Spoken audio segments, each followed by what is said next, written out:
To be a champion or someone that is consistently winning, that person has a certain energy.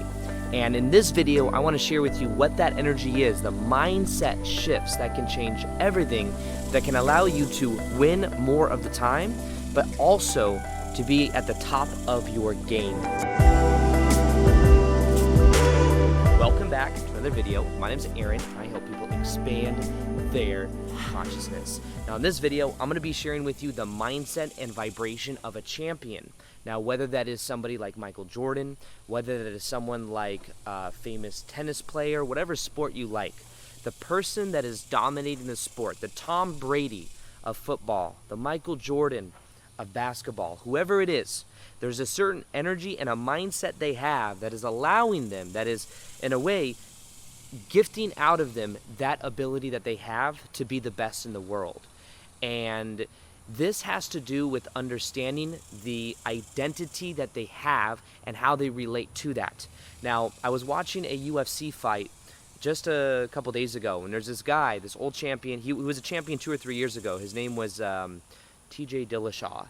And this guy was a champion. I think he won championship, and then he defended it in his weight class. He's a bantamweight 135 pounder, and he's really good. He got popped for steroids though. So when he got popped, for 2 years he was suspended. He came back now that he's off whatever he was on, and he fought recently, and when he fought, it was a very interesting fight, went back and forth. It was a really good fight, honestly, and he ended up winning.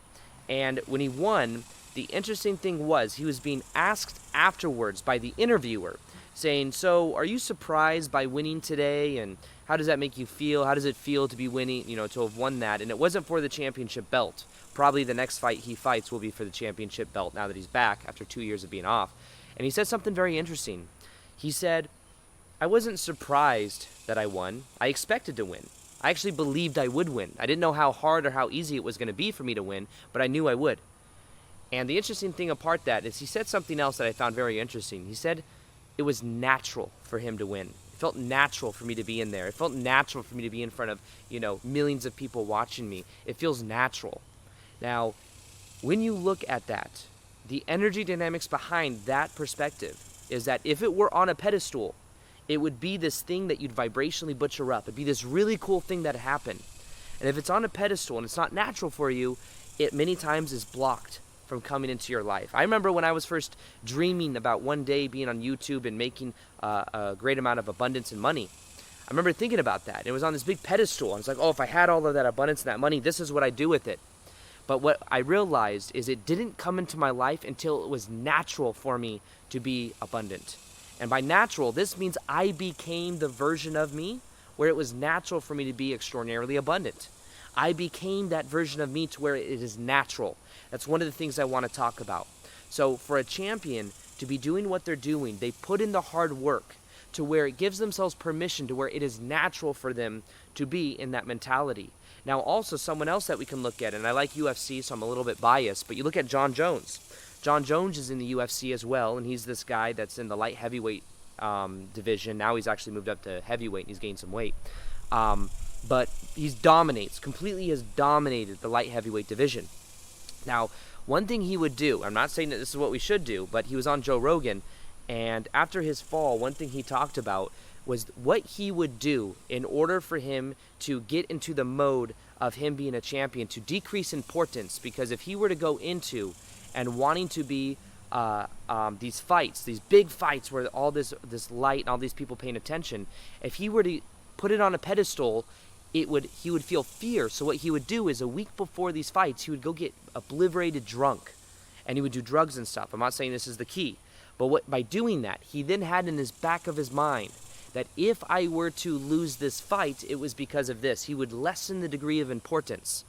Now for him, I guess that's kind of worked, but I don't recommend it. So I'm not saying that that is the mindset or the vibe of a champion, but the thing I want to point out here is him getting obliterated drunk when he did was his way of decreasing importance, so that if he lost, it wasn't this big thing on a pedestal for him.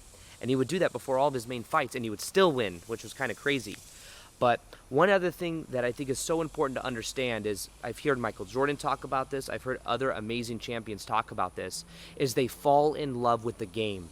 This is so important. You must be in love with what you're doing for you to be the best at anything. The person that's going to be the best YouTuber is the person that loves making videos. The person that's going to be the best at doing live events is the person that loves doing live events. The person that's going to be the best artist is the person that is in love. It's a part of who they are for them to be creating art. In the same way, I've seen champions fall off because they stopped this. They made money the goal. Look at Conor McGregor, who 4 or 5 years ago was at the top of his game. He loved fighting. He was fighting 3-4 times a year. And he loved performing. He loved the trash talk. He loved all of it. And then he took 2 or 3 years off. And he comes back. And he now is worth over $100 million. And he's focused on the money. He has lost his passion for what he was doing. He came back when he didn't have to. He's successful, could live his whole life being extraordinarily wealthy and not ever fight again. But he loves fighting. But what he lost is, because he made it about the money, he lost the passion he used to have. So to be a champion, you have to be passionate about what you're doing. That has to be your main focus. You can't let it be the side effect. Money's a side effect. If you make money your North Star, you will not be a champion. If you make money your North Star of you being successful at whatever you're doing, you won't be the best at it because there'll be somebody else that's in love with the process. So if you want to be the best at what you're doing, you gotta fall in love with the process. You gotta fall in love with you becoming that ideal version of you, knowing that that's who you prefer to be. And when you're really in the moment, that changes everything. Another important part of this is having fun. When Conor McGregor became this big identity and got this big name, he also put all the awareness on the ego. It's like he has all this pressure he has to live up to, and recently he's been losing. I made another video about that recently. And one of the reasons I think so is he has all this, it's all the ego, and it's all this dense energy, instead of realizing if you're in the moment, you can allow this energy to channel through. When you're having fun, when his earlier fights, he was having fun. He was enjoying it. He's very serious now. He's very serious and angry, and that's why I think one of the reasons he's losing. And he's really focused on the money, and it's all on his ego. And if you notice some fighters, some champions, here's a very interesting thing about champions as well. It's about Khabib. Khabib is somebody that fought Conor, and that's pretty much unstoppable. He retired. But one thing he always when he went up to his weight classes, you want to know what he did? He'd go up to his to be weighed for the ceremonial weigh-ins.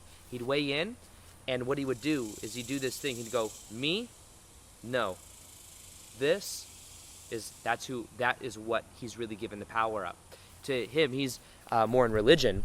There's spirituality, there's God, there's source consciousness, there's the universe, whatever you want to call it. But he's giving it up to a higher power. And when we start thinking it's our ego that's going to get us that which we want, we get out of that channeled state. We get out of that mentality. So one of the best things I can recommend to you is that when you're really in divine alignment with who you and how you prefer to be, it's more of a channeling. There's less ego involved. Why I make it more about the videos I make, it's more about my passion and adding value to you. And because of that, it flows through. But when it's about how do I look, are people going to like me? Are they going to get a lot of views? Are you guys going to watch this video? Are you guys going to like this video? Please like this video. You see what I mean? It's a different needy energy. And when you need to win, well, guess what? It's I lack. But if it's natural for you to win, if it's natural for you to like this video, did you guys like this video? It's natural for you to like this video because you're watching it 8 minutes in, But really, if you want to, you can like the video. But the idea behind this is letting it be natural, expecting and belief in yourself. What do you believe about yourself? And that belief is key. Belief is everything. Belief comes before feeling, becomes before thoughts. This isn't just thinking it. Thinking better thoughts. Thinking better thoughts. Thinking is 2 levels below belief. You have a meaning about who you are and what you're capable of in the world. That generates a feeling that then has thoughts that are equal to that then has actions you take after the thought. Then you have results, and that results fuels the belief. So you must believe in yourself. You must believe in a higher power. You don't have to, but you can believe in that to channel through. Whatever your beliefs are, it's up to you. Everyone is always going to get reflected back to them what they believe to be true. And these champions believe that it's natural for them. They expect it because they've worked hard. That's their reasoning. That reaffirms that same belief. So the vibe of a champion, it is natural, it is fun, they are in the moment. If their North Star is them being passionate, that changes everything. And I have a video on Conor McGregor, if you haven't seen it yet, that breaks down his psychology of his vibration when he was a champion to his vibration now. You can check out that video by clicking the link below or clicking the end card here. Other than that, if you guys like this video, feel free to like it, comment below, and let me know if videos like this resonate with you. I know they're a little bit different, but I like talking about these real world examples, and if you guys like those, let me know. I shall do more. Other than that, as always, peace, much love, and namaste.